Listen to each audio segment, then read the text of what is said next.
तो बर्नआउट का मतलब है कि लंबे समय तक काम की वजह से ज़्यादा तनाव होने पर मानसिक शारीरिक जो थकावट है वो बढ़ जाती है। और जब ये ऐसा होने लगता है तो वो इसको कहते हैं बर्नआउट सिंड्रोम। तो इससे हमारे अंदर चिड़चिड़ापन आ जाता है, काम में ना जाने की इच्छा होती है, हमारी प्रेरणा ख़त्म हो जाती है। तो हमें दोस्तों इसके लिए क्या करना चाहिए, इसके लिए एक पुस्तक है दी बर्नआउट डॉक्टर। इसकी जो लेखिका है वो है डॉक्टर क्लेयर एशले। तो ये पुस्तक हमें बता रही है कि अगर हमें ऐसा लगे कि आज सुबह उठते ही हमें थका हुआ महसूस हो रहा है, तो या क्या आपकी छोटी छोटी बातों पे हमें गुस्सा आ रहा है, या आपको लगता है कि हमारा काम अर्थहीन है, या नींद ठीक नहीं आई, या बहुत ज़्यादा सोने के बाद भी थकावट हो रही है, तो दोस्तों इसको हम बर्नआउट कहते हैं। बर्नआउट से बचने के लिए हमें अपने आप से प्रश्न पूछना है कि क्या हमारे अंदर ऐसे सिम्टम आ रहे हैं जैसे हमें हमेशा के लिए हमें ऐसा लगता है कि थकावट है, चिड़चिड़ापन है, और हमारे को लगता है कि छोटी छोटी बातों पे गुस्सा आ रहा है, या हम जब सुबह उठते हैं तो हमारा मन नहीं कर रहा किसी काम के लिए।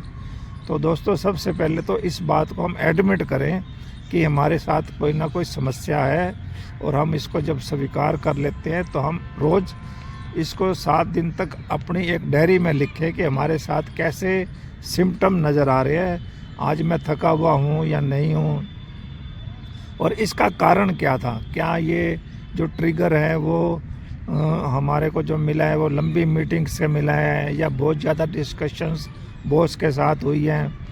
तो हमने उस समय अपने आप से क्या कहा है कि मुझे और ज़्यादा मेहनत करनी चाहिए, या मैं ठीक हूँ। आप उस समय कैसा महसूस करते हो, इसको आपने लिखना है। जब आप ऐसा लिखते हैं तो आपको कहीं ऐसा तो नहीं लगता कि जो मैं काम कर रहा हूँ ये सब बेकार है, ये मेरी मेहनत सब बेकार जा रही है। जब आप ऐसा करते हैं तो आप उसको एडमिट करते हैं कि वाकई में ये प्रॉब्लम है। फिर आप इसमें करते हैं कि आप इसको काम के साथ देखते हैं, काम के अंदर मैं क्या कर सकता हूँ। तो लेखिका कहती है कि आप काम से दूरी बनाकर डिजिटल सनसेट लिखिए। डिजिटल सनसेट का मतलब है कि कुछ समय ऐसा रखिए कि जब आप ईमेल नहीं देखेंगे, मोबाइल नहीं देखेंगे, इनसे दूरी बना लेंगे। और आप ऑफिस के बाहर भी लिख सकते हैं कि मैं रेस्ट ले रहा हूँ, अगर ज़रूरी हो तो मेरे से बाद में बात करें। जब ऐसा आप करने लगते हैं तो दोस्तों आपको जो है काम से दूरी बढ़ने लगती है। और लेखक ये बार बार कहते हैं कि कभी कभी आप छुट्टी भी ले लें, नींद पर फोकस करने लगें, तो दोस्तों आपकी एनर्जी आने लगती है, आपका स्वास्थ्य बहाल होने लगता है। तो इससे जो है आप बॉडी स्कैन करें, आप लेट जाएं और आप ये देखें कि किस शरीर के किस बॉडी पार्ट पर दर्द हो रहा है, कहाँ टेंशन है। लंबी गहरी सांस लें और पौष्टिक खाना खाएं, नींद लें, एक्सरसाइज करें। दोस्तों आप अपने आप को योगा और वॉक के द्वारा भी अपने को नॉर्मल कर सकते हैं। इस सारे काम की एक वर्कशीट बना लें।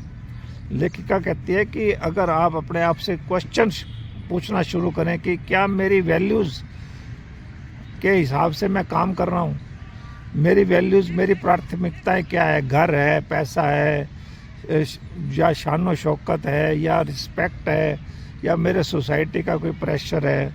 मैं जो मेरी वैल्यूज़ क्या है, सबसे पहले परिवार, स्वास्थ्य, और दोस्तों सफलता, पैसा, सेवा भाव।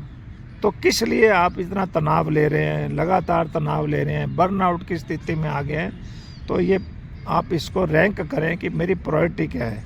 फिर आप अपने काम को देखें कि क्या जो मेरे लिए टॉप प्रायोरिटी पे था मैं वो काम कर रहा हूँ या नहीं कर रहा। अगर आप ये नहीं कर रहे तो दोस्तों आपके पास एक आइडिया आ जाएगी कि अब मैं अपना कैरियर चेंज करूँ या इसी काम में लगा रहूँ। दोस्तों जब आप काम का बदलने का सोचते हैं, लॉन्ग टर्म बदलाव चाहते हैं, तो दोस्तों अपनी बाउंड्रीज भी फिक्स करते हैं कि एक वर्कशीट बना लेते हैं कि मैं ये काम अब इस लिमिट तक ही करूँगा। और दोस्तों सब इसके साथ साथ आप सीख जाते हैं कि मैं किस काम को ना करूँगा, और किस काम को हाँ करूँगा, और साथ में अपनी टीम को भी काम डेलीगेट कर देते हैं, काम के घंटे कम करने लगते हैं, नहीं कहना सीख जाते हैं, नोट्स बनाते हैं, जर्नल लिखते हैं, और साथ में अपने आप को देखते हैं कि किस वजह से मुझे थकावट हो रही है, मानसिक थकावट है, शारीरिक है, और मैं बिल्कुल बर्नआउट की स्थिति में हूँ। तो आप कुछ स्टेप्स लेकर इसको स्वीकार करते हैं, कुछ स्टेप्स लेते हैं, तो आप अपनी ज़िंदगी में चेंज लाते हैं।